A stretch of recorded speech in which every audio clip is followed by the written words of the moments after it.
It's been called the rarest PC sound card in the world. On the market before AdLib and created by a major game publisher, it could have become an early PC gaming sound card standard, but never quite got there. What is this thing? It's the Mindscape Music Board, and if you've never heard of it, you're not alone. While the software package that drove it was a great success for its time, only 2,000 music boards were made, and only 4 are known to still exist. Who made this? Was it a clone of something? How could you get one? If games didn't support it, what was it for? And most importantly, what did it sound like? This is actually a pretty interesting story. You're going to find out things that nobody else is aware of except for the people involved in it.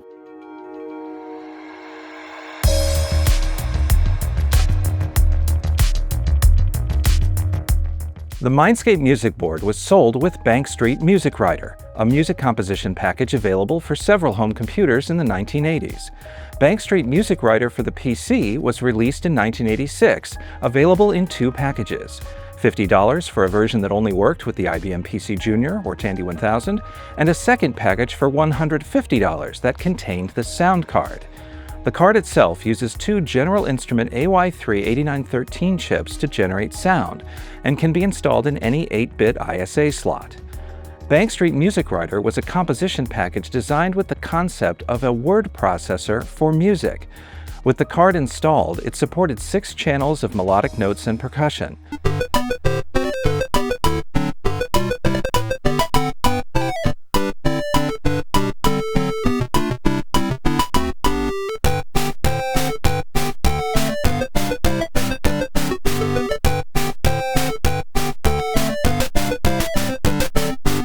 More than just arranging notes on a staff, MusicWriter supported changing octaves, volume, and other directives, all with correct musical notation.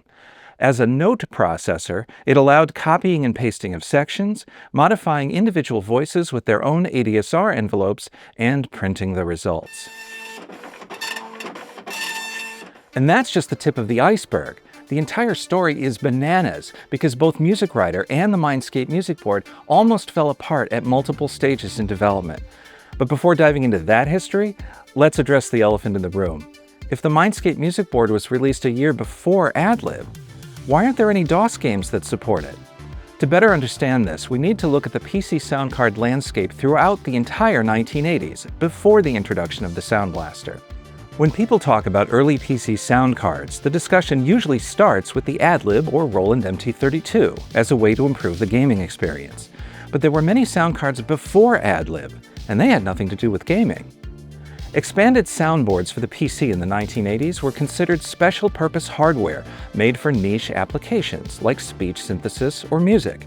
Their product names reflected this. For speech, there were various boards like the Super Talker 2, PC Talker, and the Kovacs Speech Thing. For music composition, there was the AdLib Computer Music System, the Creative Music System, and the IBM Music Feature Card. This wouldn't really change until 1988, when Sierra made a push for better sound in gaming. Not only did they support several music cards in their products, with professionally arranged music scores to match, but they actively pushed consumers to adopt sound devices for gaming. They even made a free audio cassette available, showcasing the dramatic difference a sound card can make. Does your computer sound like this? Well, imagine if it sounded like this. While other companies were also following this trajectory, Sierra's efforts were a major contributing factor for consumers and publishers both in considering sound cards as an enhancement specifically for gaming. The success of the AdLib as a basic gaming sound standard can be traced back to this effort, not necessarily because it was the best sounding option, but because it was the cheapest board Sierra included in their initial push.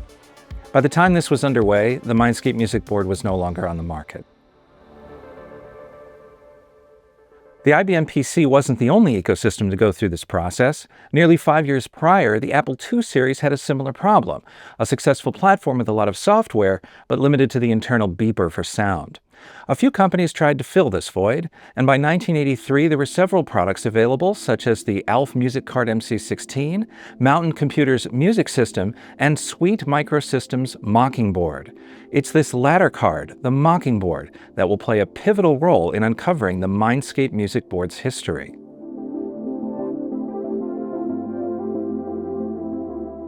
So, where does the Mindscape Music Board fit into all of this? Not where you'd expect. My research uncovered a captivating history with three major players.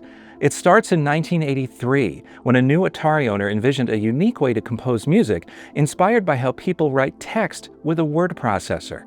As you've probably guessed from the front of the MusicWriter box, that person was Glenn Clancy. I actually graduated from St. Anselm College in New Hampshire with a liberal arts degree with a major in urban studies.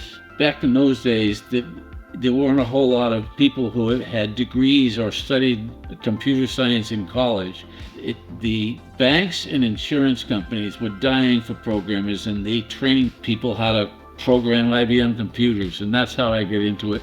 Glenn was motivated to tinker with music on a computer when he was given an Atari 800 by his father-in-law as a gift.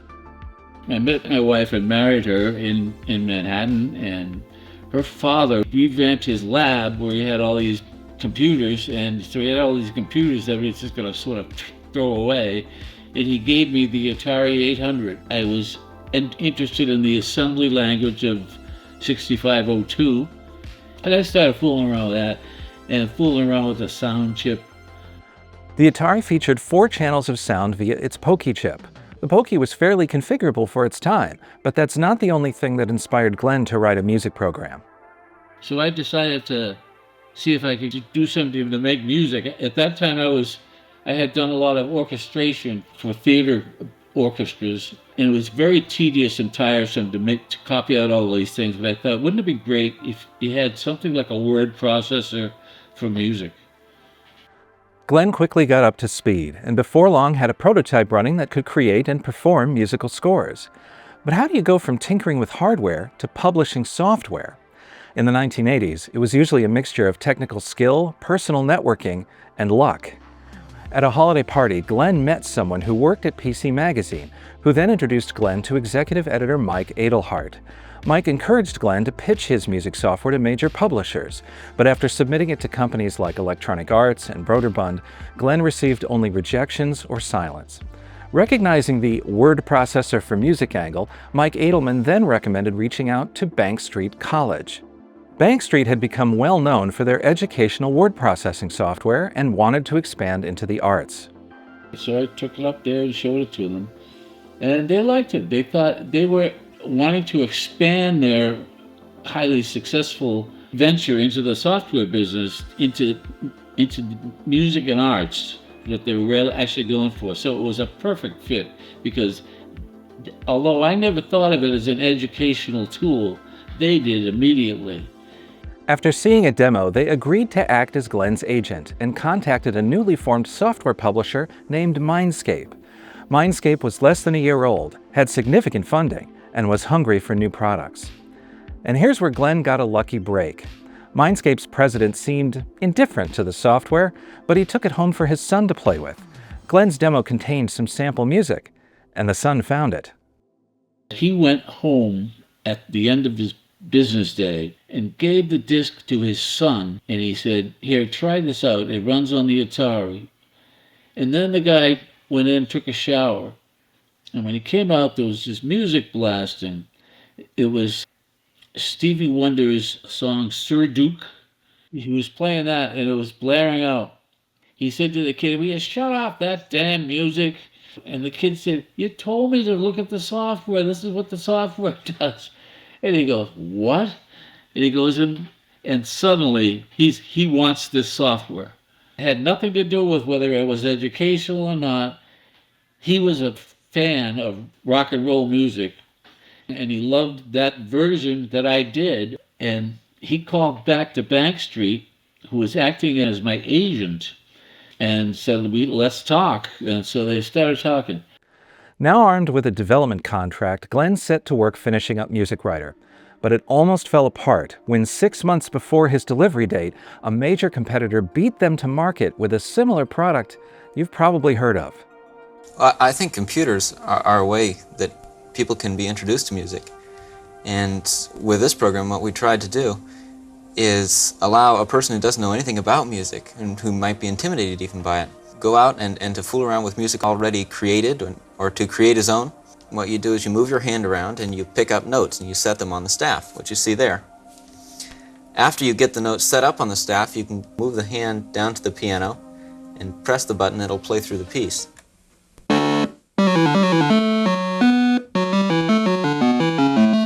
When I finally had reached the point in development where I actually had something, and I was sort of chugging down to try to get it finished, all of a sudden, they come out with music instruction set, and it hit me like a ton of bricks. I said, Jesus, these guys are out there first.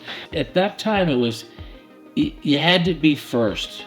If you weren't first, you just lost it. And they beat me by 6 months.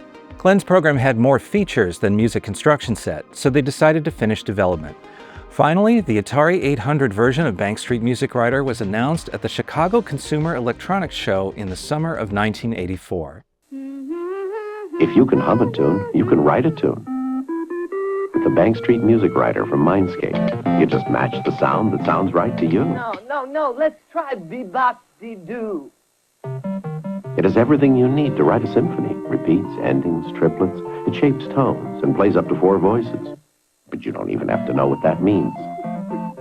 Hey, I'm a composer. The Bank Street MusicWriter. Write music, even if you can't read music. The Commodore 64 port came shortly after, programmed by a Mindscape contractor. The software did well enough that the decision was made to expand to the Apple II and the IBM PC. The Apple II port made sense because Bank Street was already well known to a large Apple II educational customer base. But why the IBM PC? It was a decision driven purely by market demand. In 1985, Mindscape couldn't ignore the IBM PC's rapid industry adoption and saw MusicWriter as one opportunity to jump on the bandwagon.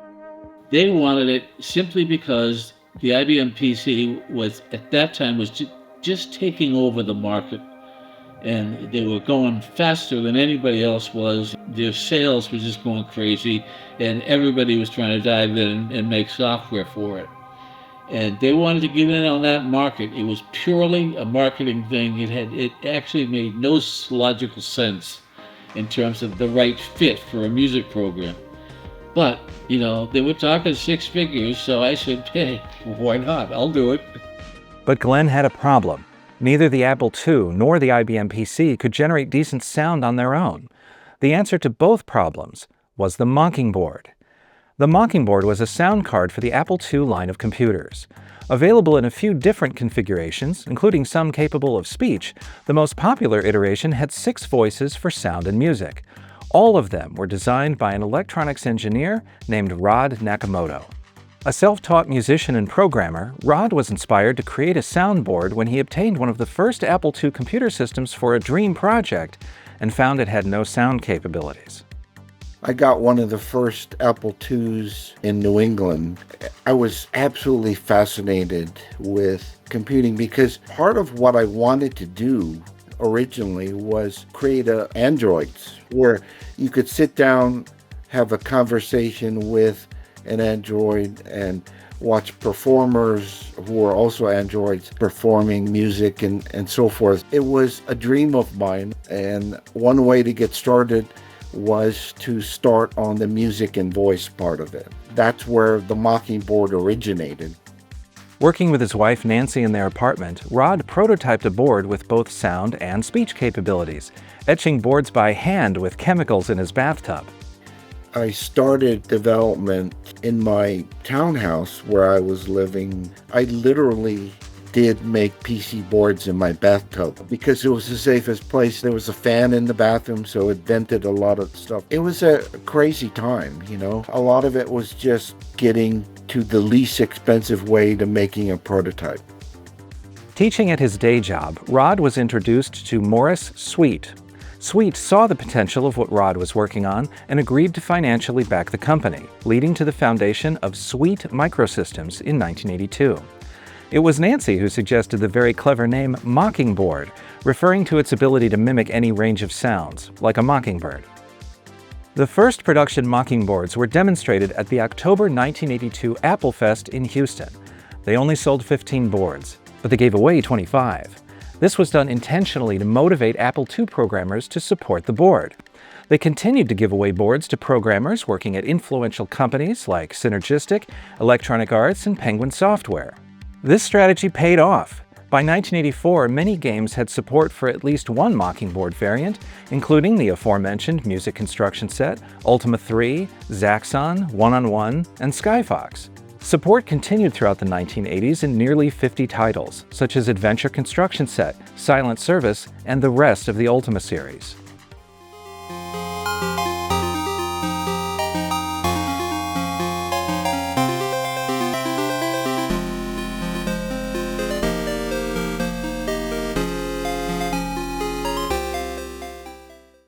With the exception of the built-in sound of the Apple II GS, the Mockingboard was the closest the Apple II line got to a universal soundcard standard. So now you understand why the Mockingboard was a no-brainer for the Apple II port of MusicWriter. The program was offered in two versions, software only that required the user to already own a Mockingboard, and one that included a special cost-reduced version of the board called the Mockingboard M. Mindscape's next logical move was to ask Sweet Microsystems for a PC version of the Mockingboard, so that all of the work Glenn was putting into the Apple II port wouldn't go to waste. That would never happen. Years earlier, Sweet Microsystems refused to make a PC version of the Mockingboard, even though Rod already had a working prototype. There was actually a pretty heated discussion about what direction we were going to take Sweet Micro. I had actually developed a prototype for the IBM PC of the Mockingboard with enhanced capabilities, but the board of directors, who were made up of the venture capitalists who funded Sweet Microsystem in the Series A funding, they had control of the company, and so they wanted to piggyback on IBM's thrust into the marketplace as, quote, a business machine. And they decided, against my very strong objections, yelling and screaming would be appropriate to describe that I wanted to do the version for the PC because there was nothing like it for the PC, at least as far as the introduction was concerned. They wanted to turn Sweet Micro into a business-oriented accessory manufacturer. I never got to show my prototype. I had it running. I even converted the text-to-speech system, which I developed for the original Mockingboard, but you know, I couldn't convince the board to back my play. Unable to convince the board of directors, Rod Nakamoto left Sweet Microsystems in August of 1984. This left Mindscape in a difficult position. They wanted a PC version of MusicWriter so badly that they decided to make their own PC sound card with the same capabilities as the Mockingboard. Someone at Mindscape with engineering connections put Glenn in touch with Duralogic. Duralogic was a small company in San Jose run by a talented engineer named Tom Durgovich. With the IBM PC, there wasn't any board to sell. I mean, there wasn't any company making a product like that. They got this electrical engineer to do a mock-up board, and he called me up and he said, "What are you looking for?" I said, "I'm looking for something that works like the Mockingboard." And he said, "Let me get back to you." So 2 days later he calls me and he says, "I got this. I know how to do this." Duralogic had the same humble beginnings as many Silicon Valley companies. It started out of the family garage. Tom Durgovich's son Matt even remembers his father working on the sound card in the garage, with a vivid memory of notes flashing along to the music on a PC. I'm afraid the exact development history of the Mindscape Music Board is lost. Sadly, Tom Durgovich passed away in 2006. During my research, I was able to contact his family, and what I learned was that Tom Durgovich was a brilliant electrical engineer with a sharp intellect and boundless curiosity. Born and raised in Brooklyn, New York, he turned down a full scholarship to a local technical college to attend MIT, where he earned both his bachelor's and master's degrees. Tom's career took him to leading tech companies like Motorola, Hewlett-Packard, National Semiconductor, and Lucent. He also contracted on very diverse projects, such as analog-to-digital technology for Teddy Ruxpin. Hi, my name is Teddy Ruxpin. Can you and I be friends? His fascination with electronics extended into his home life, where he constantly tinkered and built circuits with his son Matt, passing on his knowledge with enthusiasm and creativity. Tom also had a mischievous streak. In college, he designed and built his own Blue Box, a device to hack payphones for free long-distance calls. At home, a fun but not entirely safe thing he enjoyed was cooking hot dogs by stabbing them with 2 probes connected to household AC current. Even when life challenged him, Tom faced it with resilience and dignity. His first battle with cancer ended in triumph after he declared, "I have to get better," and did. Though his second bout with cancer was one he could not overcome, Tom left behind a legacy of living life with joy and intellectual curiosity. It's not often we get to learn the genesis of our favorite products, so I'm thankful Glenn, Rod, and Matt were so gracious in answering my questions. But there's one thing about this story that still bugs me. Was it legal for Mindscape to clone the Mockingbird?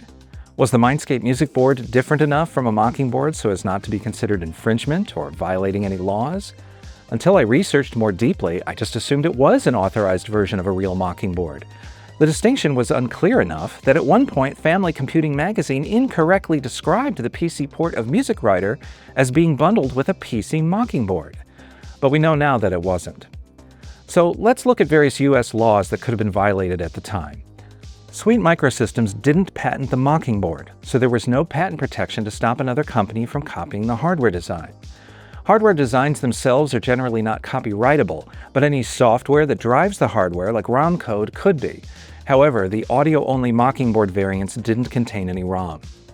If Mindscape had used any of Sweet Microsystems' trademarks, such as calling their board a Mockingbird, that would have been a problem. They didn't, and as such did not violate trademark law.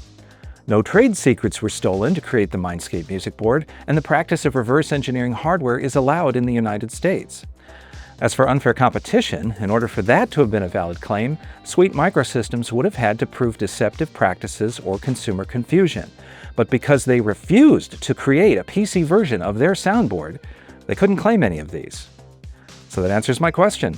Mindscape cloning the Mockingbird for the PC market was perfectly legal. Other companies at the time were more clued in than I was because there were other Apple II products compatible with several Mockingbirds, the most famous being Applied Engineering's Phaser.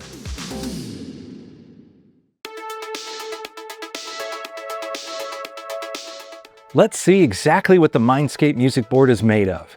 Like the Mockingbird, 6 voices are produced by 2 General Instrument AY3 8913 chips.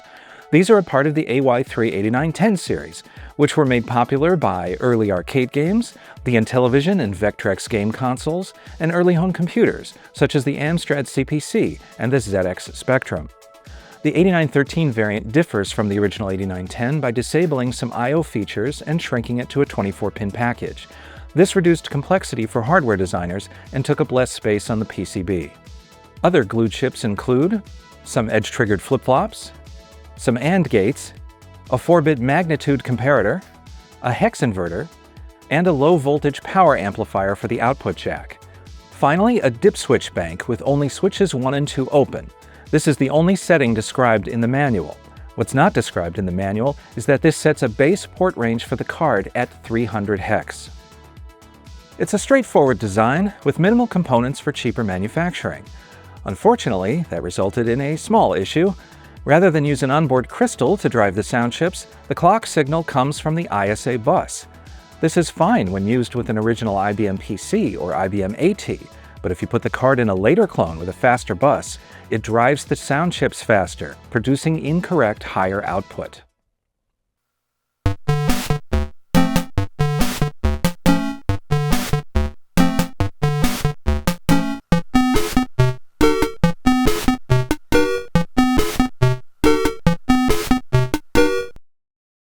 How does it differ from a real Mockingbird?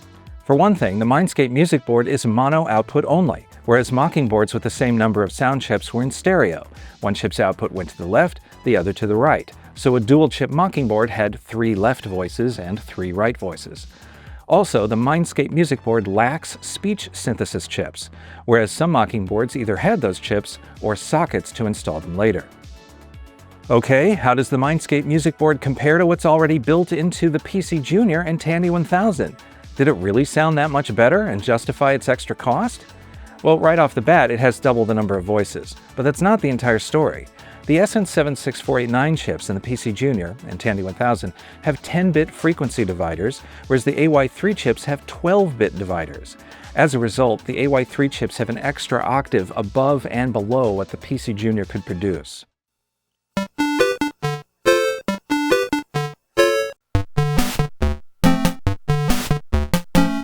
The AY3 chips also have basic envelope functionality built in, like sawtooth or triangle waveforms, which are absent from the PC Junior and Tandy chips.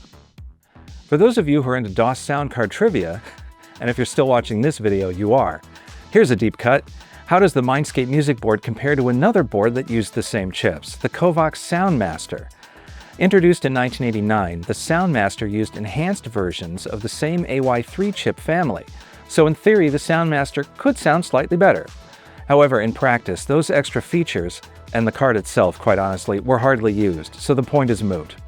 Other than the Soundmaster having a dedicated DAC for sampled sound output, both boards essentially sound the same. No programming information was ever published for the Mindscape Music Board, so how is it programmed? By reverse engineering Bank Street MusicWriter, we can observe that the program expects to find the board at port 300, as mentioned earlier.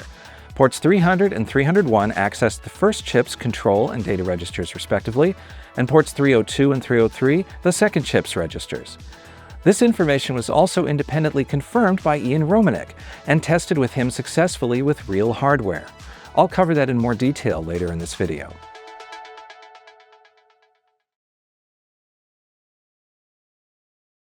After all this talk about the Mindscape Music Board, let's get a hands-on look at what it was like to own and use Bank Street MusicWriter on the IBM PC. Like the Apple II version, the PC version was sold in 1986 as 2 packages, the software-only version, supporting a PC Junior or Tandy, and a version bundled with the Mindscape Music Board. Both PC packages have identical materials and software, with only one difference. The software-only version contained a form to order a Mindscape Music Board for $99, whereas the hardware version replaced the ordering slip with the hardware itself. Inside the box, we can see a single copy protected disc, a full-size manual, a handy double-sided reference card, a registration card, a fold-out double-sided catalog, and the aforementioned Music Board order form. Interestingly, the order form makes special mention of the Tandy 1000 being upgradable from its built-in 3 voices to the board's 6 voices. For the hardware version, the Music Board itself was packaged inside a clear plastic sleeve. Earlier, we heard from Glenn that he was concerned Music Instruction Set getting to market first would hurt sales of MusicWriter. They're different products for different audiences, developed at a time when there were no standards in software. I think it's worth taking a few minutes to compare the PC versions against each other. Music Instruction Set clearly targets beginners with its Construction Set interface. The metaphor of picking up notes and dropping them on the staff was seen as very non-threatening to novices.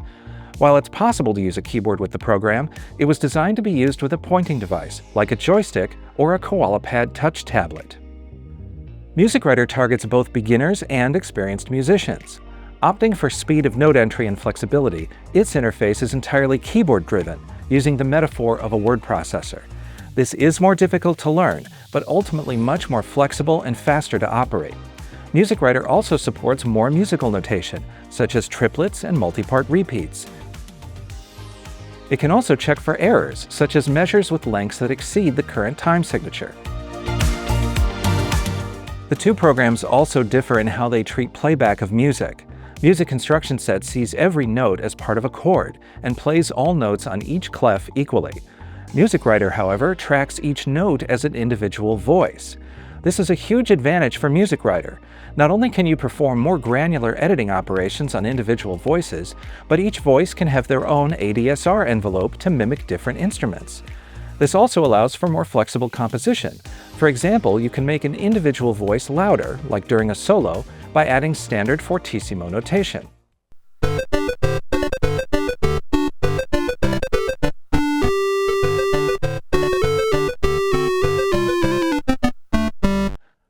Both programs support the PC Junior and Tandy sound chips. Music Instruction Set also supports the internal IBM PC speaker, allowing for rudimentary sound output on any PC.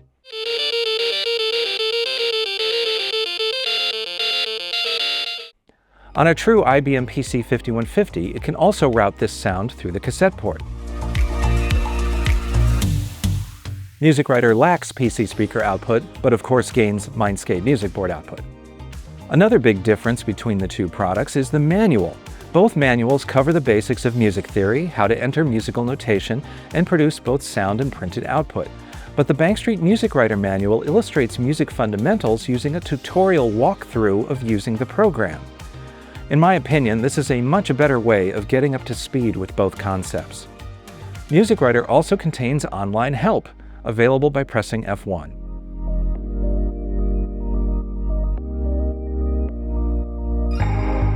Finally, both programs include sample songs to experiment with or play as is.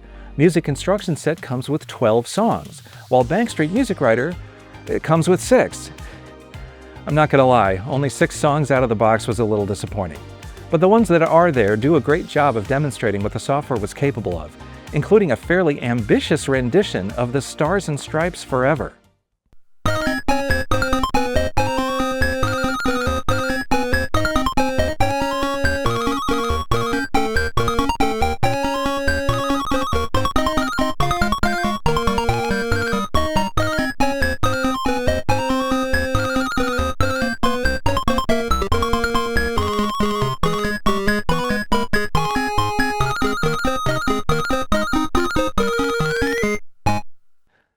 I'll admit that sounded pretty good, but can anyone reproduce those results? I'm going to put my money where my mouth is and transcribe a song in Bank Street MusicWriter right now so you can see what it's like to use the program. Don't worry, I'll time-lapse through most of it. I just want to illustrate how usable the program was and what the Mindscape Music Board sounded like in practice. I'm going to be transcribing Yellow Jacket by Sean Martin. I'm just going to transcribe the first part of it. When you start a new piece, it asks you what key signature you want, and this is in the key of D, so we're going to do that. Time mode with Control-T, so we can enter a time signature. We're going to start in 4/4. You hit the letter V to cycle between voices, and you can change whether or not it's a note or a snare or a cymbal. So I'm going to go ahead and enter the melody right now. You can see as I enter the notes, they are advancing according to their time. If I wanted to do like a whole note or like a half note, it advances even farther. And if I do a whole note, it advances all the way. So this section repeats, but an octave lower. So I'm going to use the block copying. To do that, hit Control-B for block copying. I'm going to copy just voice 1, which is what I've been entering in. This whole section needs to be transposed down. It's block mode again, but this time we're going to transpose a passage. By the way, if you want to know what note you're on, not only can you see the pitch moving up and down, but you can also hit the letter P to just play where you're at. Alt-P will play just the staff you're on.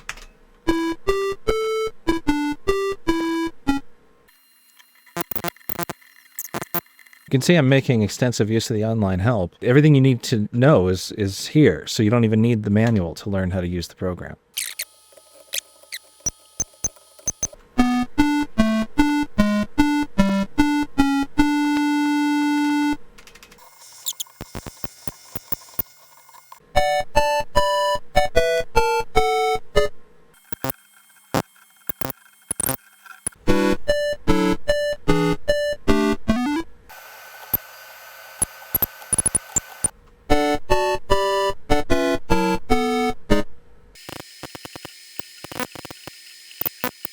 There is no backup, There is no undo, save early, save often.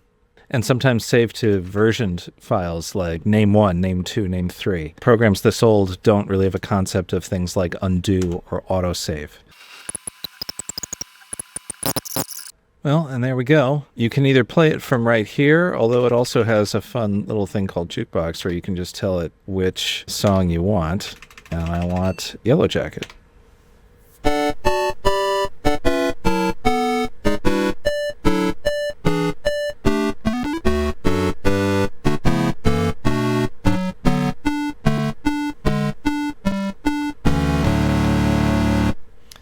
But hopefully this shows you why I really took to this program and why I felt like it was a better program for really entering music than Music Instruction Set and other programs out from the era.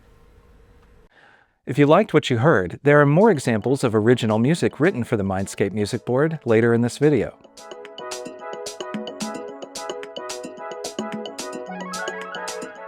At the beginning of this video, I said that the Mindscape Music Board was, at one point, considered the rarest PC sound card in the world. That's because, for a very long time, it was. But what is rarity? In this hobby, it's the number of verified cases of an item in private collections. And for the Mindscape Music Board, we have that documentation. As of early 2025, there are 4 boards known to be in private collections. The first board, and the only one known to have survived for a very long time, was mine. I'll talk more about how I obtained it and how long I used it later in this video. The second board was discovered in the private collection of Devin Clancy, Glenn's son. Devin has possession of each version of Bank Street MusicWriter, all unopened. The third board was discovered by Ian Romanek from the YouTube channel Tales of Weird Stuff, and his journey of spotting it in the wild and the trek to retrieve it certainly qualifies. He's even written a VGM player for it, successfully tested on his hardware. A link to that story is provided in this video's description. Finally, the last board documented in a private collection belongs to Brandon Cobb of Superfighter.com fame. Brandon has a habit of rescuing rare personal computing artifacts, then documenting them publicly to benefit history. So when he saw this Finnish auction from Pekka Lapluoto in April of 2024, he jumped on it. Now, as for how Pekka obtained it originally, he won it from a local online auction a long time ago. At that time, the seller mentioned they'd had it on their shelf for 10 years from their late father's estate. Finland is an interesting destination for a Mindscape Music Board, so Pekka looked into whether it was ever sold there. He couldn't confirm that, but did find the card mentioned in a Finnish computer magazine. Before he sold it to Brandon, he made a few videos with it and transcribed some music from Ultima 6. Links to those videos and files are also in this video's description. With the loss of Tom Durgovich, exactly how many cards were made is probably forgotten by history. But by checking the serial number on each card, we can make an educated guess. For the 3 cards whose boxes have been opened, they have the serial numbers 528, 597, and 2286. It's common to start commercial product serial numbers much higher than 0. Low numbers are usually reserved for prototypes, and higher numbers have the subtle effect of conveying a well-tested product line. So it is extremely unlikely that the Mindscape Music Board serial numbers started at 0. It's my guess that they started at 500, and here's why. The lowest serial number observed is in my possession, which might be due to it being purchased at a Babbage's in Northbrook, Illinois, the exact same town as Mindscape's headquarters. So it was likely supplied from a local warehouse, which is also likely where the first shipments would have gone. The fact that the largest serial number observed made it to Finland, far away from where it was made, contributes to my opinion. So, based on that theory and observable serial numbers, we can estimate that at least 1,786 boards were made, and a likely round number for the order was 2,000 units. Now that we know 4 cards exist, is the Mindscape Music Board still the rarest PC sound card? Technically, no. For a very long time, the Innovation SSI 2001, an unconventional card that used a Commodore SID chip for sound generation, was considered so rare that many thought it was vaporware. Concentrated interest in the card over the years eventually revealed 3 in private collections. The first revision of the Kovacs Soundmaster is also incredibly rare. Like the Mindscape Music Board, it used AY3 chips for sound generation. It also provided 2 digital-only joystick ports, limiting their use to Atari 2600-style joysticks. Like the innovation card, only 3 are documented to exist in private collections.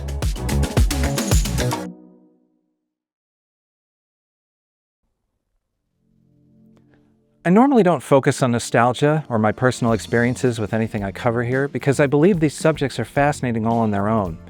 If I've done my job, it shouldn't be necessary for me to ramble on about what I did as a teenager or something in order to make personal computer history interesting. That said, this is a unique opportunity to document the provenance of this specific board because I'm the original owner. So for this video, I'll make an exception. I learned about the PC version of MusicWriter MusicWriter and its included soundboard in the aforementioned Family Computing magazine, which I used to read every month, cover to cover, the day it arrived in the mail. I've always been attracted to music production on personal computers that had no business producing music, so the promise of a magical soundboard that would fix this for me was something I just couldn't get out of my head. I was nearly 16 years old when a classmate told me their older brother worked at Babbage's, a national software store chain, and that their brother could order anything out of their distributor's warehouse catalog at cost. I bribed my classmate $10 to get his brother to order it, with me reimbursing. A month later, this very copy was in my hands for the princely sum of $89, a pretty good discount from the MSRP of $150. For the curious, the $89 I paid in 1986, adjusted for inflation, is roughly $260 in 2025. Ironically, if I had just waited 6 more months, I could have done it myself. A month after I turned 16, I started working at that very store. Did you know working at software stores taught me how to recognize counterfeit sealed games? If that sounds interesting, I made an entire video on the subject. Check it out. When I loved or respected a piece of software back then, I went the extra mile making disc labels. Check out these beauties! Claude Monet, I am not. We can also see how I dealt with an omission in MusicWriter MusicWriter. While the program let you define different ADSR envelopes for each voice, it wouldn't let you save and load them individually, like an instrument file. I dealt with this limitation by printing out the tone shaper screen and wrote descriptions for favorite envelopes and what I felt they sounded like. The computer I used at the time had a battery-backed clock, so by checking song file timestamps, we have unique insight into my usage of the program. Based on these file dates, I used MusicWriter MusicWriter from March to November of 1987, a few months in 1988, and then from October 1989 to April of 1990. All told, I created over 80 songs with MusicWriter MusicWriter over a period of 16 non-consecutive months. As for why I stopped in April of 1990, there's a very good reason. That's when I started dating my wife, Melissa. Let's listen to a few short clips of music I either wrote or transcribed during that time.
The Mindscape Music Board may not have changed the industry, but it certainly changed me.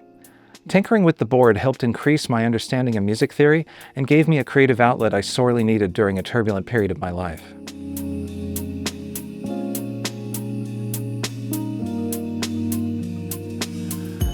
Where do we go from here? Vintage computing remains a vibrant hobby in 2025, with emulator enhancements and homebrew hardware still going strong. Because the card is so trivial to program, and the AY3 chips have been emulated for decades, it shouldn't be too difficult for emulators to add support for the Mindscape Music Board. It should also be fairly easy to add support for it to the PicoGus as well, which someone might already be working on. And finally, it should be easy for a talented engineer to clone the board as well, since the cost-reduced design already uses very few components.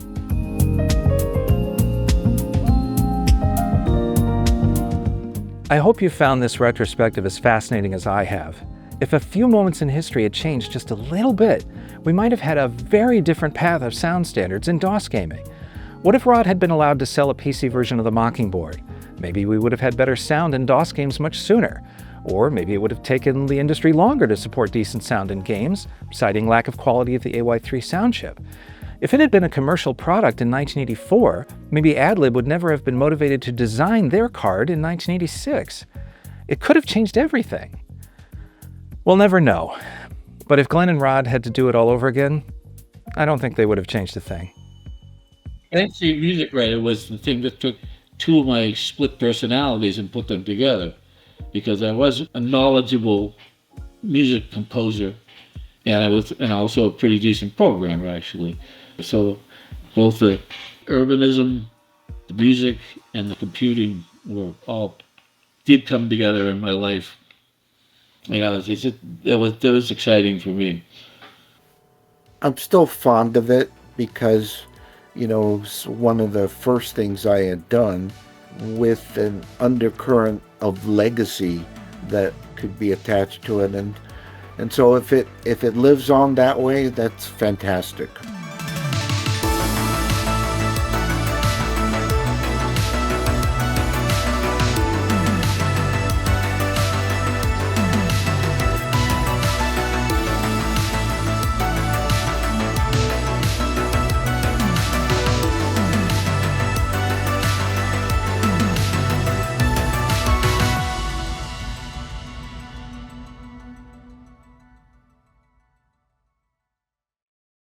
Is there an audience for this kind of stuff?